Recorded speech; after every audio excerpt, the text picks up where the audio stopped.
absolute roller coaster of a weekend in the Super Wild Card weekend. Joining me, as always, the co-host and the brains of this show, Xavier. How's it going, man? I'm doing good, Harrison. How you doing? Not too bad. A little headachy, especially after Saturday night. Um, but thankfully, it wasn't a drink to forget situation because the Colts turned up, and that's all I asked. Yeah. Especially, once we went down 10-24, I was kind of skeptical of how we were going to respond, and we did. The team responded. It shows me a lot of character. I think this team does have a lot of character. I think we got a lot of players that, in the future, they're going to be real players, especially next year. I think we're going to be a great team, especially if we can get a hold of a good quarterback. Yeah. Okay, that's the little bit about the Colts. Quick sponsor, and then we get into the show. So, sponsor shout out, as always, is Northern Summit Clothing, where you can get not just great clothing, but also quality clothing. Check them out on Facebook, Twitter, Instagram, Etsy, Northern Summit Clothing. And if it's a tight time of the year, bills along, months along. So if you message me first, I'll see if I can sort any offers out because the owner is a great friend and a great guy. That's Northern Summit Clothing. Into today's show, and I'm going to be extremely biased because, that's just how it is being a football fan. If you don't like it, tell me. I don't care, but you can tell me anyway. How many games did you watch over Super Wildcard weekend, Xavier? I watched whatever I could, and then I went back and watched other ones on Game Pass. So, Yeah. I have a problem. Yeah. So I reckon a good place to start would be Baltimore versus Tennessee. Um, it was a close game up until the third quarter, I'd say, and I say Baltimore just sort of ran away with it a bit. I watched that game, and I fully believe the Colts beat either of them teams in that game. I thought Indy Colts were going to be the most hated team to any Baltimore fan ever because of quick history lesson for you guys of you who don't know. Robert Irsay, Jim's dad, did a midnight runner to Indianapolis because the city of Baltimore was going to take all the stadium and possessions away from him, and now Baltimore hate Indianapolis for that reason. But then the Titans always got to try and one up the Colts, aren't they? No matter what we do, they've always got to try and one up us. And now they're trying to take our rivals away from us by dancing on the Baltimore's logo. And as we found out from Juju Smith-Schuster, dancing on logos doesn't work out too well in the end. Yeah, that's the downfall of the Steelers right there. Yeah. What did you see in that Baltimore-Tennessee game? Did you like the game? Did you think, these teams are crap? Or what did you think? Personally, I kind of already had a feeling about that game. Like, I do my weekly picks on my YouTube channel, and I picked Baltimore to win that game. And they did win it. And the reason I kind of knew that was going to happen is because Baltimore can stop the run. If they can do anything, they can stop the run, and they did that during the playoffs. They tightened up them run lanes. They made Derrick Henry they made Ryan Tannehill beat them. And when you put everything on Ryan Tannehill, we seen that week 10 with the Colts. He can't do it.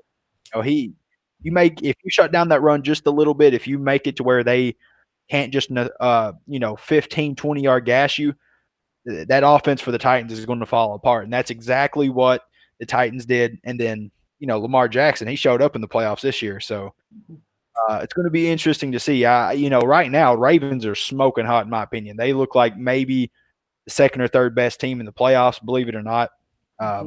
So them guys got to be watched out for right now. Yeah, I thought Baltimore weren't coming to play, dance, mess about, or whatever. They were coming to absolutely play it onto the Titans. And I think they held King Derrick Henry. I think they held him to like 20 yards, if that. And something crazy. That's a fantastic feat for any defense to do. Doing that to a normal running back would be an amazing feat to do. Doing that to Derrick Henry is something else. Okay, moving on to the next game because fuck the Titans. Simple as that. They thought they was better than the Colts or division champions and all that. Like, whatever the T-shirt said, won and not done. We're in the same place now. That division title means nothing. Yeah, we'll scoot over for you on the sofa. Come take a seat with us. Yeah. Anyway, moving on to a different game. Chicago and New Orleans. It was, wasn't it? Yeah. Not really much to say on that one apart from Chicago are terrible. Yeah, that game really went exactly how people were saying it was going to. A whole lot of punts. Chicago's defense eventually wore down. Saints offense could get something going later in the game.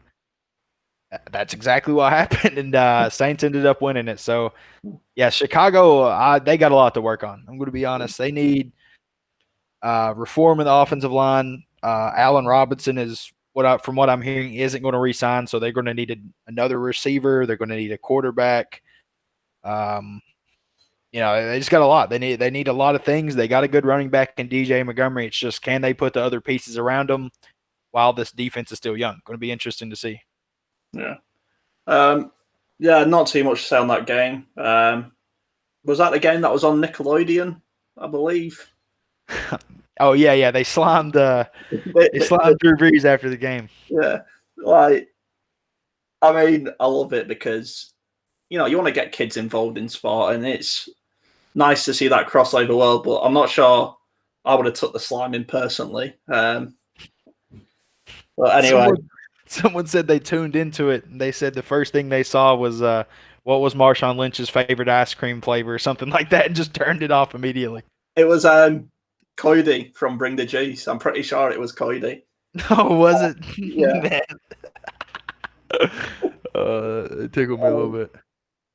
To be honest, that makes better than what the Sky Sports coverage is over here. It's shocking, but the guys are not shocking, but they're not quite up to speed with not the pundits, because they've got excellent guys in there like Jeffrey and Bold and stuff, but like the behind the scenes team are not quite up to speed with how you guys do it, and you can tell the difference in quality, but I'm sure they'll get there in the end. Anyway, not too much to say on that game, so let's move it back over to the AFC side, and an absolute pummeling by the Cleveland Browns to Pittsburgh. Nobody saw that coming. A few people might have said Cleveland could win it, but nobody saw that absolute massacre coming. And if Philip Rivers put in that performance that Ben Roethlisberger did, he would have been crucified. Oh, man. Absolutely crucified. So what is this media agenda against Philip Rivers, man? Anyway, Pittsburgh, Cleveland, take it away. Yeah, that was an interesting game because, like you said, no one really expected Cleveland to be able to do something like that, and that's just come out and bully this Pittsburgh's defense, who have been absolutely, first 11 games of this season, they looked like maybe the best defense we've ever seen. I'm going to be honest with you. Cam Hayward, TJ Watt, Bud Dupree, who is Stephon Tuitt. They just have all kinds of just insane depth on their defensive line and crazy talent. They get off the ball, they change the line of scrimmage, they do all this stuff. And it's like yesterday, we just didn't see any of that. We see none of that. We saw this Browns offense do whatever they want, take whatever they want, get up on them, 28-0 before they even score. And then after that, they just played prevent defense. Steelers came back a little bit, but That 500 yards, 4 touchdowns from Big Ben, that's just what do you call it? Garbage time stats. Like, Yeah. I mean, they weren't playing to stop him. They were just playing to keep the clock rolling, keep people in bounds, stuff like that. Yeah, you can say, oh, he got this many yards and he got this many touchdowns, but he also threw 4 interceptions. That's a lot in a game. For Did he have a fumble too? Oh yeah, they went full Peyton Manning, didn't he? At that very Cam first Newton. snap, straight over his head, and it was like, what?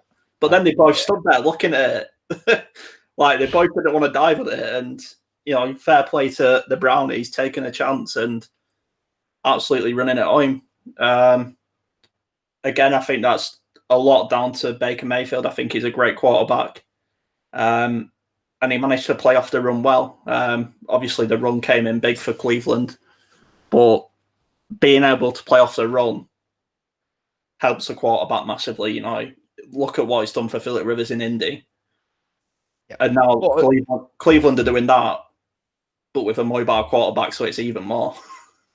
Yeah, true. Especially the progression of quarterback in this league nowadays, just with how advanced defenses are, stunts like that. Being able to be aided by your run as a young quarterback is going to help you.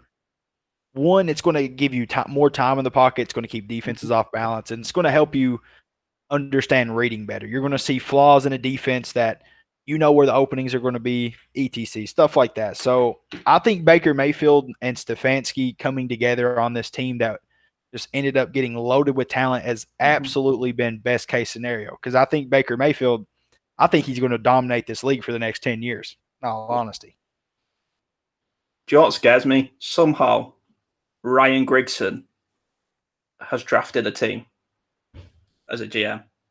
And if he now goes and protects Baker Mayfield in this next draft, do you know how pissed off I'm going to be that he didn't do it for Andrew Luck? No, fair play to the Browns. I love Baker Mayfield as a quarterback, so I am a little bit rooting for them. Back over to the other side of the ball, the NFC, and XFL backup starter making a good impression as just a lovely guy in the Washington football team's quarterback. I'll try and pronounce this. Heinicke, is that how it's said? I think it's Heinicke or something like that. I don't know either. Your guess is as good as mine, man. Yeah. But anyway, Tom Brady and the Tampa Bay Buccaneers just had too much talent in the end. That's no dig on the Washington football team. They put up a fighting effort, unlike some teams this weekend. But, when you have the talent of Tom Brady, Ingram, many others who I can't think of right now, you're expected to win that game. Yeah, very true. I was super, super impressed with Heinicke, man. I went back and kind of watched a little bit of the film just to see some of his throws. And I'm going to be honest, I mean, he was throwing it all over the yard. It just didn't matter where it needed to be.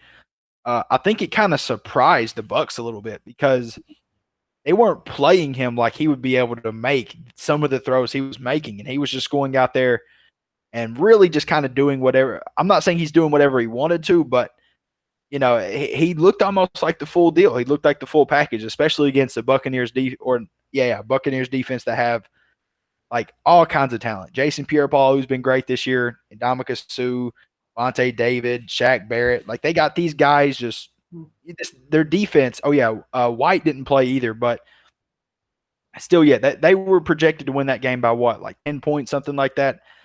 Really impressive job by Heinicke to keep them in that game, and it's going to be interesting to see if he gets another contract there in Washington.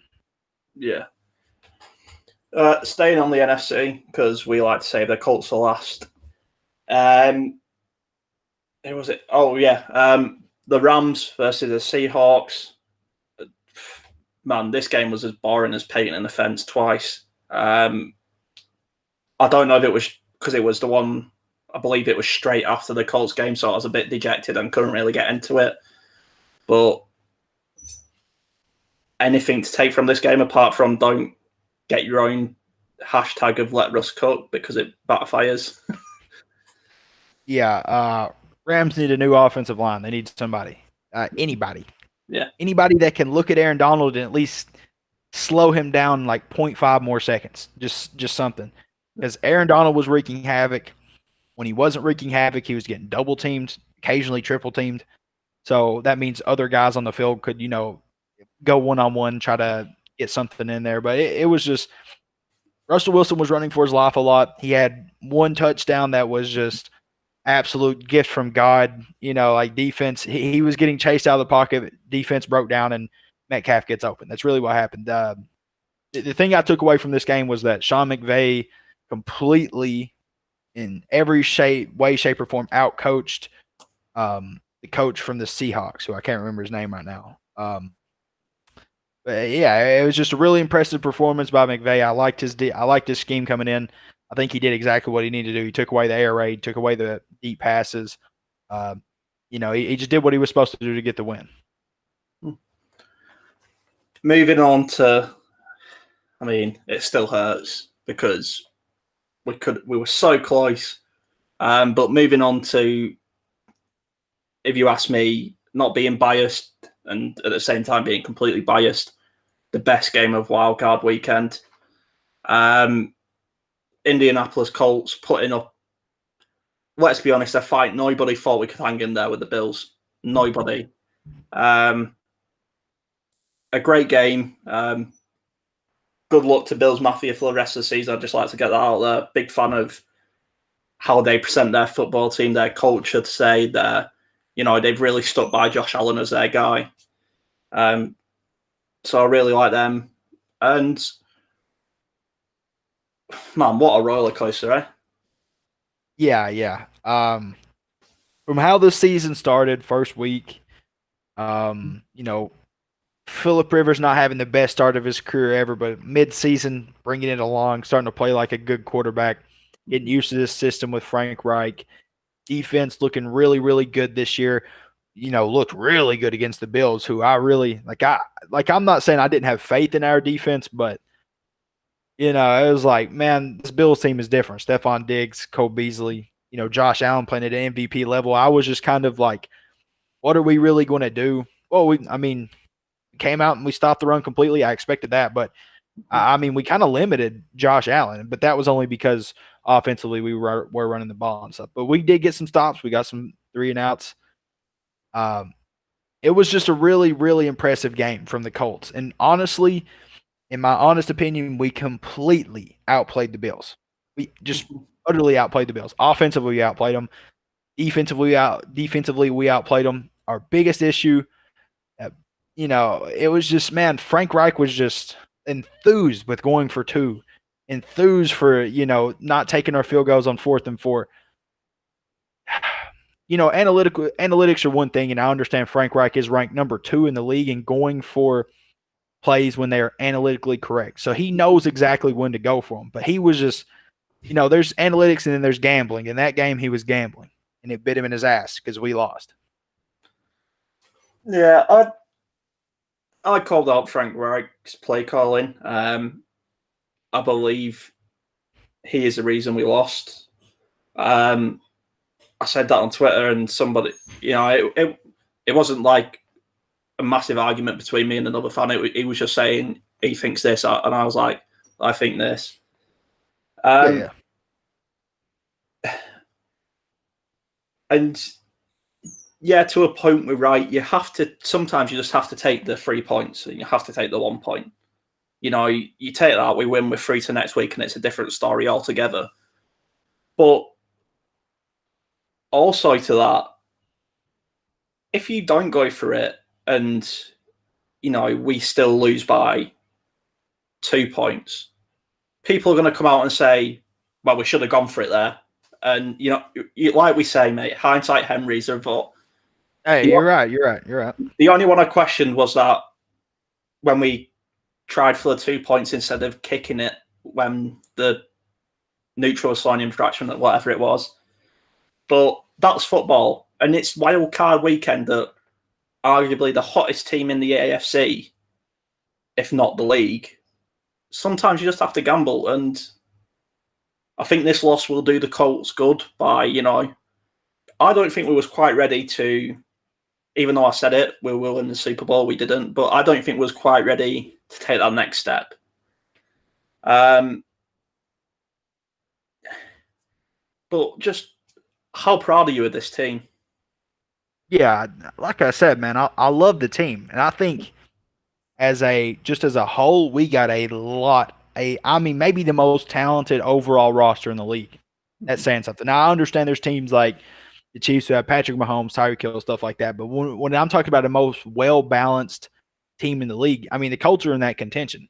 Like from every player position group, we have depth. We have depth at D tackle. We have depth at the linebacker core. We have depth in the a little bit of depth in the secondary. TJ Carey came in and played some big downs, made some big plays. But offensive line, we got a great offensive line core. I mean, it's just everywhere we look, this team has great players. It's just we need to get a few other guys just to get in there and help out, especially at the defensive end position, especially at the left tackle position. Maybe an extra receiver. If T.Y. Hilton doesn't come back, which he may opt to go somewhere else. He's been a great Colt. If he did, I wouldn't be mad at him. But it just depends on really what he wants to do, because I'm sure I'm sure Ballard would welcome him back with open arms. Okay, we have a question and another viewer. Tom, welcome to the show. You don't know him, Xavier, but I know him. He works with me with the UK Colts fans. He's in the group chat. He's joined us today. And a very good point made. Massive off-season for the Colts coming up. A lot of decisions to be made on out of contract players like T.Y., Philip, Jacoby, etc. He's wondering what we think is going to happen at the QB situation. Do you want to take that? That's a good one. It's a hard question to answer because there's so many different ways we could go with this. If I'm going to be honest, we might see Philip Rivers back here for another year. That's in all honesty, that could be a big thing that could happen. If you want to know what I want to happen, then I would rather have Stafford. Wentz is iffy. If he would reduce his contract, I mean, hell yeah, bring Wentz over if he would take $5 million a year. But he wants that $35 million with how he just played. He can forget about it, in my opinion. Jameis Winston would be interesting. There's a lot of quarterbacks, but the biggest one is probably Dak Prescott, because the way Jerry Jones is acting at that franchise, they might, since they got a top 10 pick, they might just draft Zach Wilson and then leave Dak Prescott to the free agency. So we'll see. There's a lot of ways we could go with this, but if we could get Dak, if we could get Wentz, if we could get Stafford, I'd be really happy. Mm-hmm. And this was Dak's franchise tag year, wasn't it? I believe. Yeah. Yeah. So, I think Philip Rivers is back for another year. I think he's earned his shot, especially when he made that connection with players. We saw the Philip Rivers of 2-3 years ago, not last year. I think he's earned his shot. Having him, so less mobile, to say, and so less agile, I think does limit Frank Reich to what he can call. But when you've got running backs like Marlon Mack, who's big up for discussion this offseason, and Jonathan Taylor, do you really need a mobile quarterback? Yeah, not really. I'm really never been a fan of the 4-5 kind of guys, 4-5 speed. I've always kind of liked 4-8, kind of Aaron Rodgers like 4-7 kind of speed. Just kind of move around just enough to where they can get sideline to sideline, extend the play, stuff like that. But I mean, we got a great offensive line, so his mobility's really never been a huge issue this year. It just was last year at the Chargers because they ranked number 31st in offensive line play. So, as long as we got this great offensive line, I think he can still compete. He just plays with a lot of anticipation. He's got a great mind that's been getting him along. But maybe, if he gets in the offseason and works a little bit, slims up a little bit. Obviously he's not going to work on his mechanics, but there's a lot of potential because we saw a different Philip Rivers the last 8 weeks than we did the first 8 weeks. And, if he wants to come back, if he's our best case scenario, I'm all for it. Yeah. Moving to a key piece of that offense, you touched on them, the offensive line. There's all sorts of crazy talk going around Twitter. I'm guessing you've seen it. Quentin Nelson to move to left tackle is a possibility. Draft a left tackle is a big possibility. But what I see nobody talking about is Valdia, if that's right, if that's how you pronounce it. Now, this guy had to come in at very short notice out of retirement. Not, he's sitting on a practice squad somewhere. He's had to come out of retirement. And I thought he was one of the better players in that Bills game for the Colts. Has that guy not earned a season tag? Well, not a franchise tag, obviously, but has he not earned a year contract? He was definitely serviceable for sure, and having him around for depth would be great. Now, me personally, I would prefer us to go get a left tackle. We need a left tackle badly because I don't think Costanzo's coming back after having ankle surgery to injure season his age for being a big 300-pound guy, 6'6". That's usually that's the end of it. And there's a lot of talent in this current draft, first, second, and third round. I think we could take someone day 3 that would start, and he would be just fine, honestly. It just depends because we really I don't even think tackle is the biggest issue for us right now. I think we should be mostly addressing defensive line. But if that guy wanted to come back for another year, hey, come on back. He played really well the last 2 weeks. So you think defensive line needs addressing? I see defensive end, not defensive tackle. Don't hear right. DeForest Buckner and Grover Stewart, they were beasting this year, but defensive end for sure. Defensive end. I think this was, Justin Houston's not technically a free agent. I think he's done a great service to the Colts, but I'd like us to go and get a younger guy. He's been fantastic. The pairing of him and Buckner has been fantastic this year. So I'd love him to stick around, but I also understand a guy like that wants to play. So I think we can get some good cap space made available by just not getting rid of him. That sounds like he was bad, but give him off to a different team who needs him more than we do. Like Tom said, T.Y. Hilton's up for question.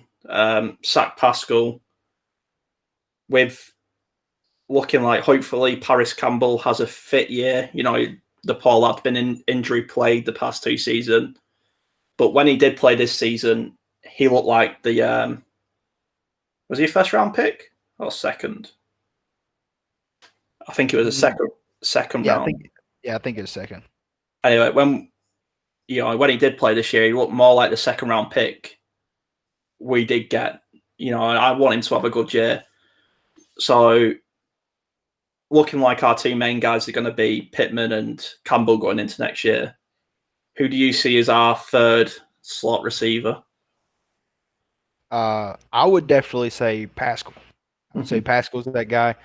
But honestly, I think Pascal is a better edge guy, like perimeter guy. I would rather have Campbell or Pittman in the slot, in all honesty, because Pittman's big physical receiver. Hey, put him in the slot, throw some slants to him over the middle, especially Phillip Rivers at quarterback. That'd be, I feel like, best case scenario, underneath route, stuff like that.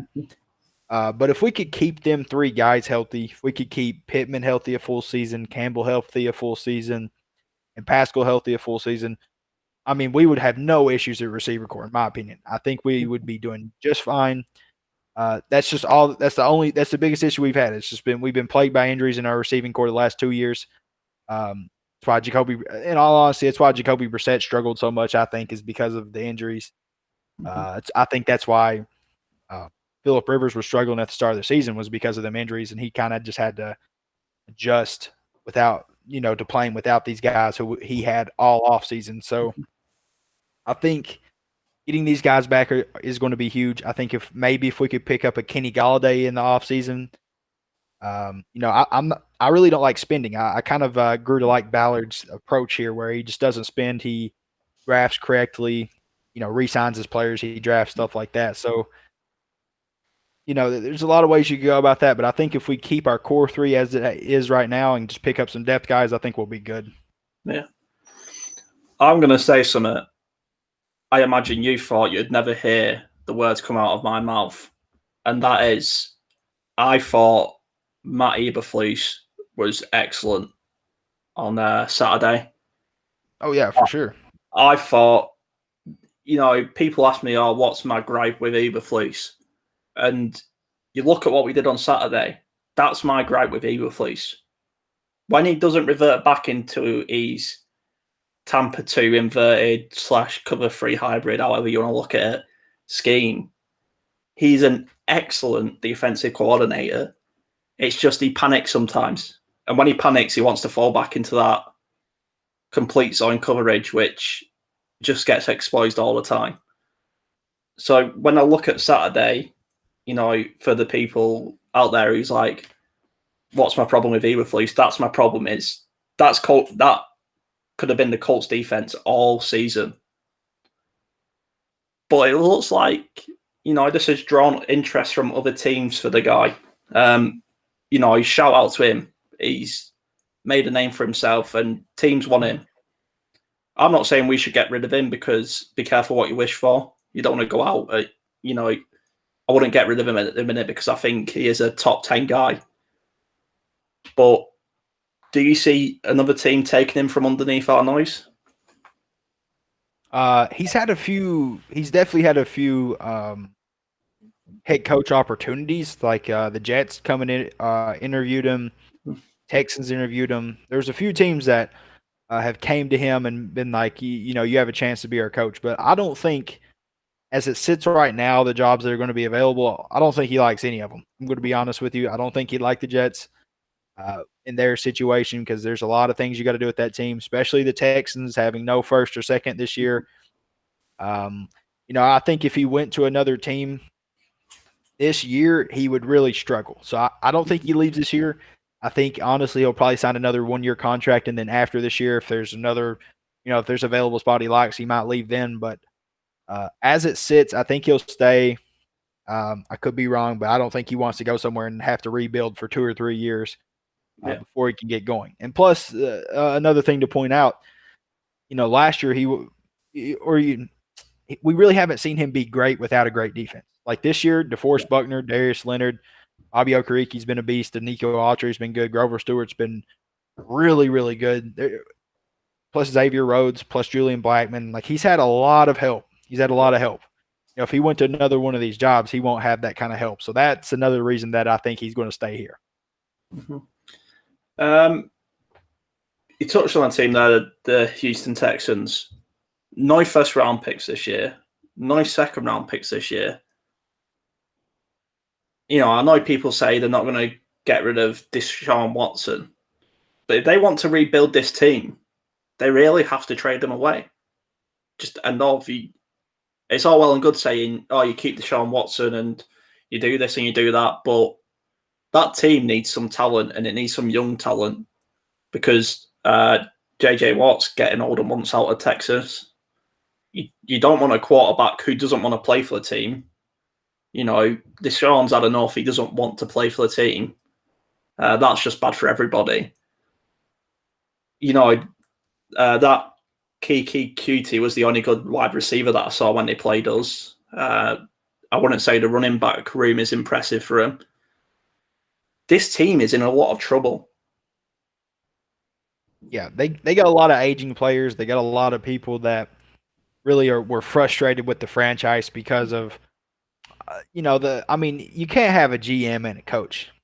I think at the same time, someone's got to be there to check. There's got to be checks and balances. And whenever you're the coach and the GM, that means you're making decisions based on emotion. If you don't get along with a player, i.e. Hopkins, you just send him away. And that's, oh my God, what a blunder. Man, being a Texans fan and having to see him traded away for a bag of chips and $3, maybe a Snapple was added in there too. What is David Johnson compared to DeAndre Hopkins? Now, I know David Johnson this year was like second in efficiency. So like PFF had him rated as the second highest pass catching running back in the league. Obviously, he's not better than Kamara or CMC or Saquon or someone like that. But this year he did really good in the pass game. So you can attribute that to Sean Watson as well. But it's like, what does that guy compare to maybe the best receiver in the league? Arguably. That's just again, what a horrible blunder. But at the same time, you did make a good point. If you traded him away, you would be able to rebuild faster. You would be out of quarterback, but at the same time, if you don't have any picks this year, what are you going to do? You don't have that much cap space. You can't pick up people in the free agency. They're just in a horrible spot, and that's another reason why I don't think Eberflus should go there either. Yeah, I do feel, even though they are division rivals, I do feel for that team, because if they don't do something magical this offseason, they are going to go through a tough time next year. One quarterback I think we should touch on is a guy who's not played a minute all season. That's rookie Jacob Eason. Everything coming, I went back this morning and watched these college highlights. I tried watching his college games without just getting highlight reels on YouTube, because anyone can look good on a highlight reel. What I did get from him is when he's given time, his throwing accuracy is pinpoint, no matter whether it's 5 yards or 50 yards. Where do you think Jacob Eason stands in this offseason? Because he's a part of this carousel. Not a major part, but he's one of them little cogs inside. Yeah, that's a tough question, because I like Eason. I like what he brings to the table as a passer. It's just, does he have that NFL mind? That's the question, because one of his biggest issues in college was if you put him off script, like you said, if you pressure him or you get him off script, you get him moving out of the pocket, get him away from whatever he wants to do, which is kind of bomb a team, deke and dunk sideline. He's not going to succeed. That's the issue. He can't take a broken play and make something from it, which is what all good quarterbacks do. You don't have to be great to make the best of a broken play. He could be getting better. He could be developing that aspect of his game. But I don't think we'll ever see it until, this next offseason, when he gets to play in some of these preseason games, if they have some. That's another big thing we missed out on. We didn't get to see Eason in the preseason, so we really don't know what we have yet. Yeah. And I know the training ground like him. If I had to put him on a quarterback style, I'm not saying he's nowhere near this level yet, but he's early years Josh Allen, if that makes sense. He has the potential to be that sort of quarterback. Not that Bills fans want to ever see Josh Allen trying to run again. Protect your franchise quarterback at all. Take it from a Colts fan. Yeah, he's been reckless, super reckless against us. Yeah, we don't have small hitters as well. We have Leonard, we have Houston, we have these guys can hit hard. And although he did get the touchdown, that little dive he did, if he gets injured there, shoulder injury, which can happen, this is all sounding very familiar. That's his off season, and arguably the Bills season gone down the drain. So I can't wait to see Jacob Eason in the off season. I hope he gets his chance, and I hope he does do well. Another question from Tom. Let me just get it up. Watson is worth at least 5 first-round picks. That's what the NFL insiders are saying. Who can afford that? Which team can afford that? Hypothetically, no one can get. Yeah, no one's doing that. That's the thing with Watson, man. Texans, they know what they have. Watson is, to me, undisputably the 4th best quarterback in this league. Even better than Josh Allen, in my opinion. I love Josh Allen. I love what Josh Allen brings to the table. I just think Deshaun Watson is a better version of that. With less tools, less offensive line, less receivers, and he's still putting up the same numbers, still doing that with an interim head coach without Sean McDermott. Watson is at a super disadvantage, and he's balling out, since he's had Bill O'Brien year after year after year. So that tells me if they get a decent coach in there and they get somebody that can get this team rallied around, that has a decent scheme. I think the league's going to be on notice. Whether they have talent or not, Deshaun Watson's just that kind of guy. But 5 picks, no way in hell any team's giving someone 5 first-round picks for Watson. I'm sorry, there's no way that happens, though. It's a tough one, and yes, he is talented, but my question to you now would be, the first overall pick in the first round, who is going to be Trevor Lawrence, who's not established in the NFL. Let's not forget that. Who is older than Sam Darnold, who I wouldn't say had a great, okay, he's been very good senior year, but I wouldn't say he's a great senior year. Maybe it's worth, I'll look at that as the Jags GM and say, the Texans can take Trevor Lawrence. They haven't got any other picks to replace him, to protect him. They haven't got anything to get him decent weapons. And when you get Deshaun Watson back, I wouldn't see that as a bad trade. Could you see something like that happening? Because the first overall pick is worth a lot more than just one first rounder. Yeah, true. That's a weird scenario. I'm going to be honest with you. It's a very weird scenario. Any team, if they have the first round pick, like Texans, I don't think the Texans would trade for. I know they're going to get Trevor Lawrence, but I don't think they'd do it. Like Deshaun Watson has established himself as like one of the best in the league. So if the Texans would give that up, I know they want to rebuild and they need to rebuild, maybe through free agency, maybe through whatever they can, whatever means they can. But if they would give up Watson, man, that GM just needs to be put on a stake. I don't know what else to say to him. Like, Watson is that guy, bro. You go in to play against Watson, you're like, all right, he's this dude. He's walking in here going to go for 300 against me no matter what I do. No matter what Eberflus did, he's going for 300 against him. Yeah. Even if he plays Bill Belichick, he's going for 300 against him. It doesn't matter. Watson's just that dude. So, again, if they give him up even for 5 first-round picks, I wouldn't do it. If I'm Texans GM and they're like, here, we'll give you 5 first-round picks, I'm like, no. I got Deshaun Watson. I got the man himself. He's gonna put my team on his back, and that's what he'll do game in and game out. So me personally, I wouldn't do it, but I'm not the Texans GM, and we've seen some stupider trades before. Yeah. That was a crazy wild card weekend, I must say. I was very impressed with the Colts all around. I thought we turned up great. On a slightly negative note here, what I hate to see, and especially on Twitter, is when we was 24-10 down or whatever it was, I saw tweets, that's the ball game, this, that, the others. As soon as Rodrigo Blankenship missed his 52-yard field goal, I think it was, or a bit less, maybe 40, a bit less, maybe. People were saying, "Oh, we need to make him challenge for his spot in the off season. Our kicking's not competitive."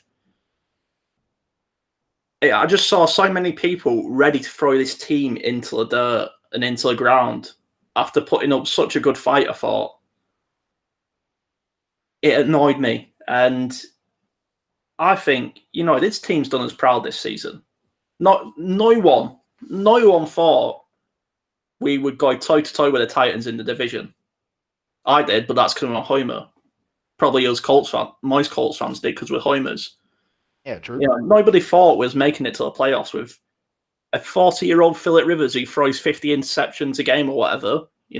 Nobody thought that. They needed to stand up and stand by the team. What did you see on Twitter Did you see it's all doom and gloom, or did you see this is all good? Yeah, I saw the usual like unoptimistic fan. Yeah.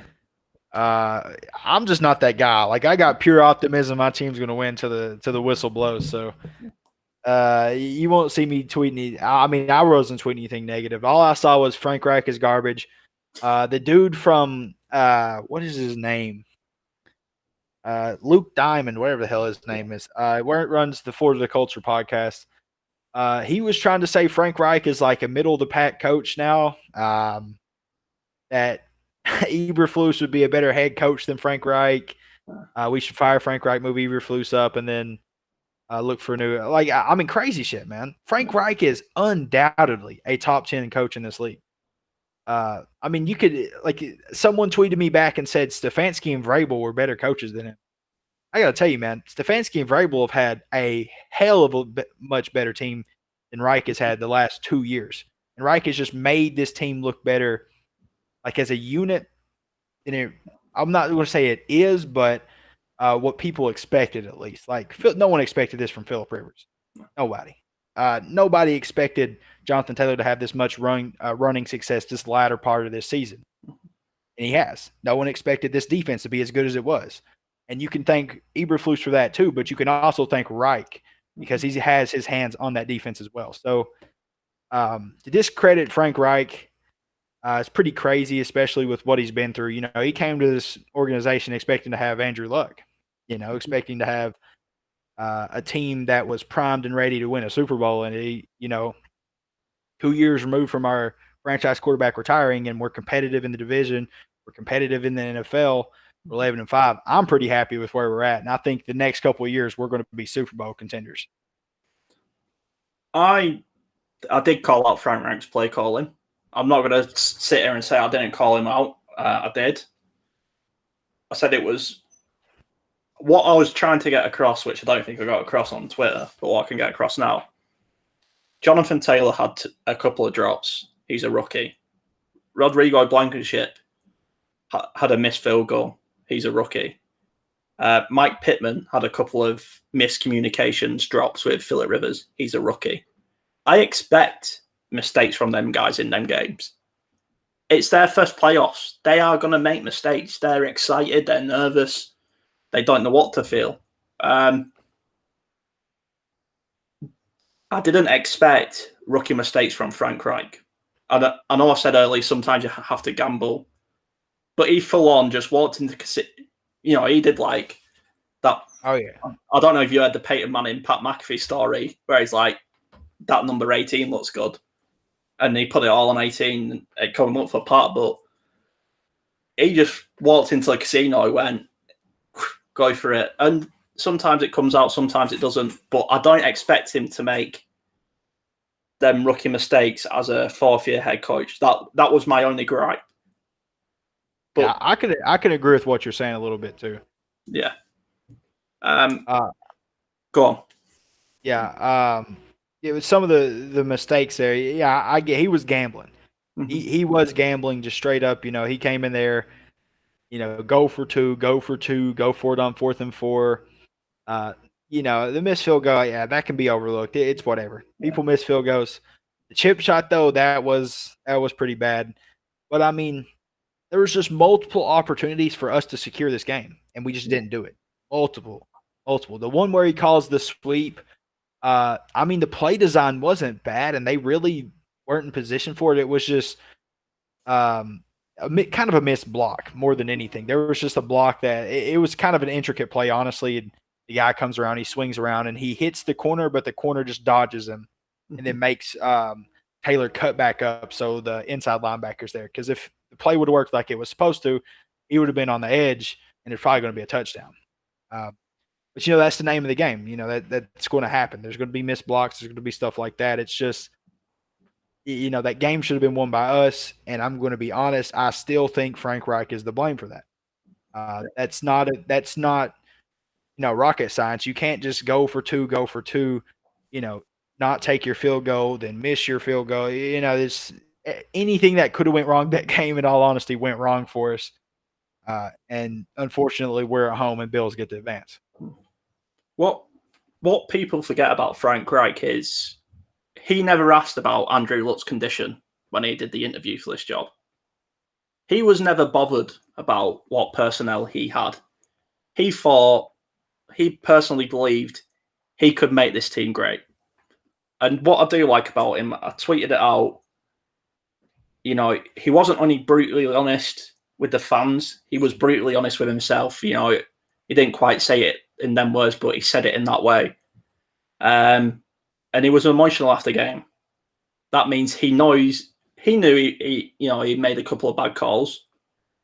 But he was willing to stand up and take it. Philip Rivers come out and said he missed Pittman. How often do you get your star quarterback coming out and said, no, it's me who made the mistake? Doesn't happen a lot, especially not in these games. People like to get on each other's backs. People like to blame other people. And I don't think the Colts have done that. The Colts have all come together after the loss. And it's quite, I know it's getting a bit biblical, but it's quite heartwarming to see. And it's like, which I have to, Friday Night Lights, is it? Where they come ever so close, but they don't quite win, and then they're all a team, blah, blah, blah. But what I did hate as well was people were blaming the refs. Now, the refs were awful. That was a definite fumble by Zach Pascal. I ain't going to defend that. Yeah, that was insane. The fact they didn't call that, man, I really was blown away about that one. But somehow, they had. So we got a playoff, but somehow there was a timeout called, but it wasn't a timeout. They wanted to review it, even though we got a playoff. Somehow we got a playoff.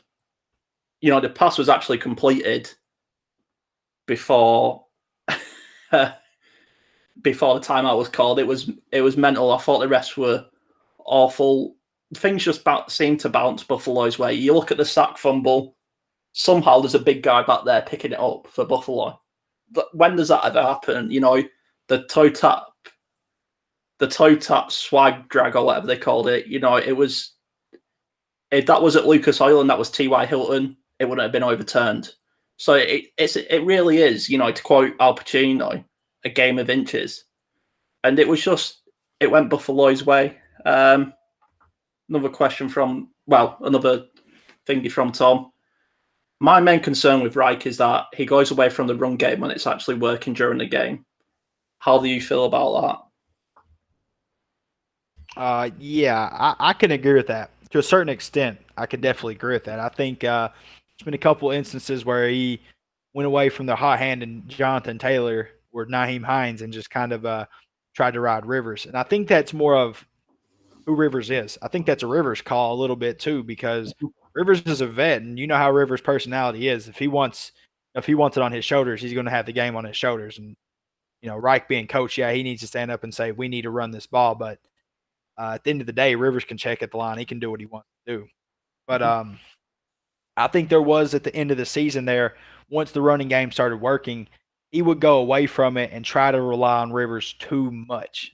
I think he did put a little – I mean, Rivers was playing good, don't get me wrong, but he wasn't like an Allen this year. He wasn't doing anything miraculous, nothing crazy. So I think he started to put a little bit too much on Rivers. And I think he just got a little too cute with it.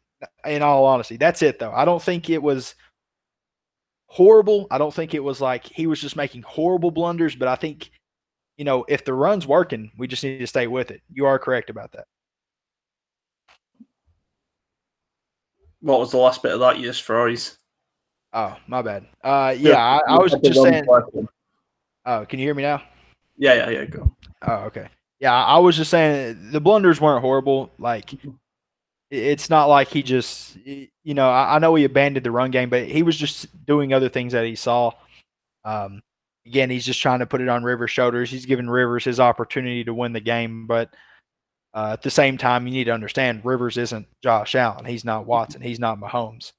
At the end of the game, if we can run the ball and run the clock out, just do that. Don't put it in the hands of a 39-year-old Rivers.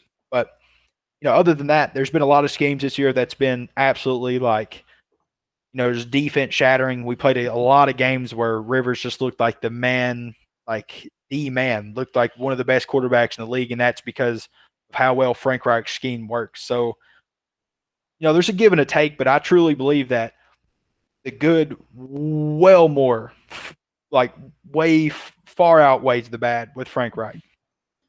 Yeah. You look at the team, top 10 defense, top 10 offense. You can't ask for much more. Most teams have one or the other. This team is a cracking all-around team.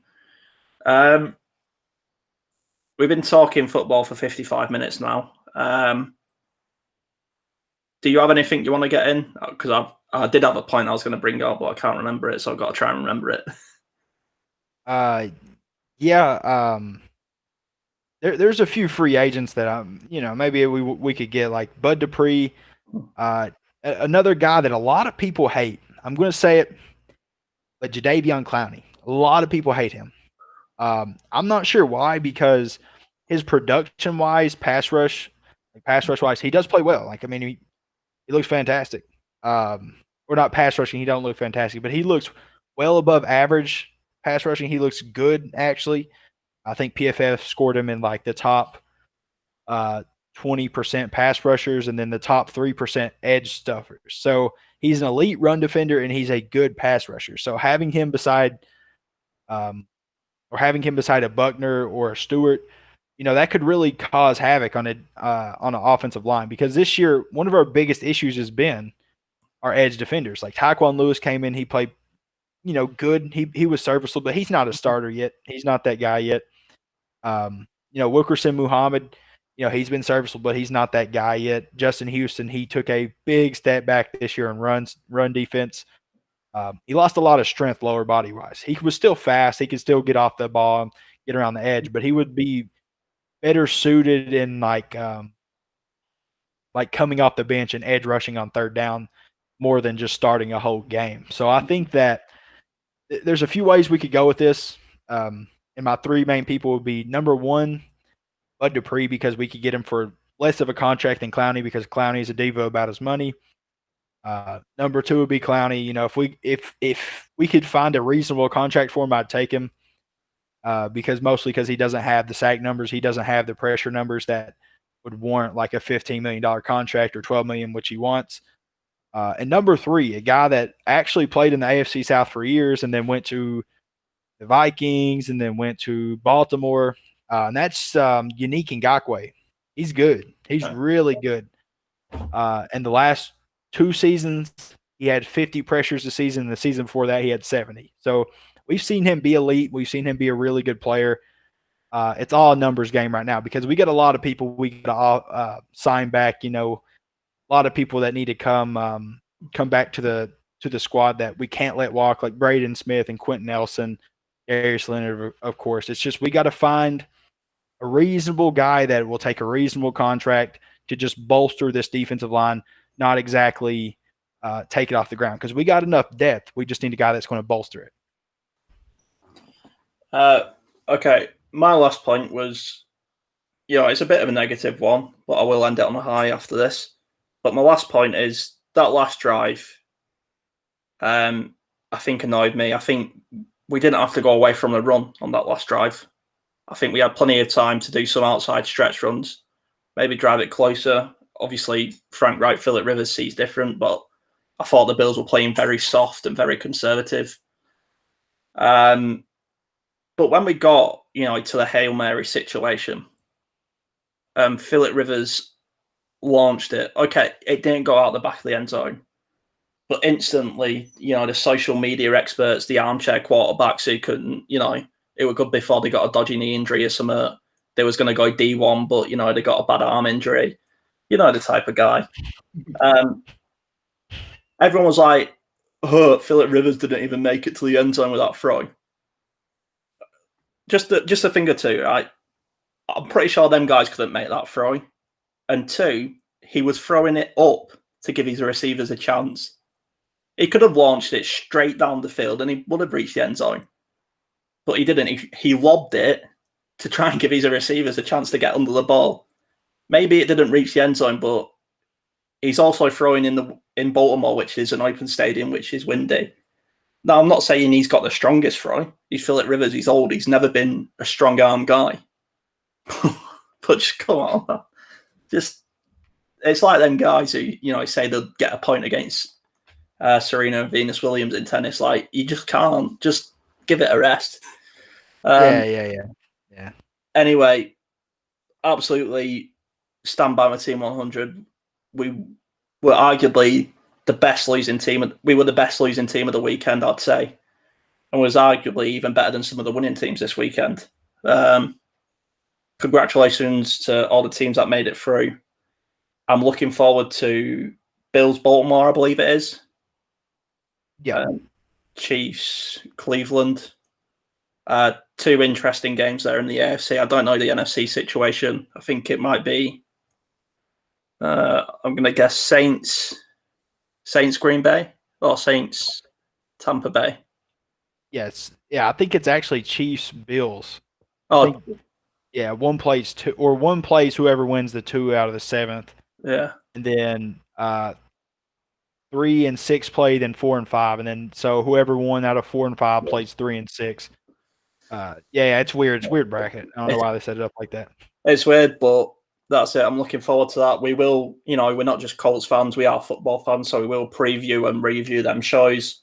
Thanks for everyone for tuning in. Tom, thanks for the questions. Proud of my team, man. Proud of my team. Yeah, very true, very true. Yeah, appreciate it, Tom, man. It's first questions we've had, so yeah, been cool having you in here. Last words. If we do sign Philip Rivers and Cat Cherries in, new Cheppy, and just follow the shoe.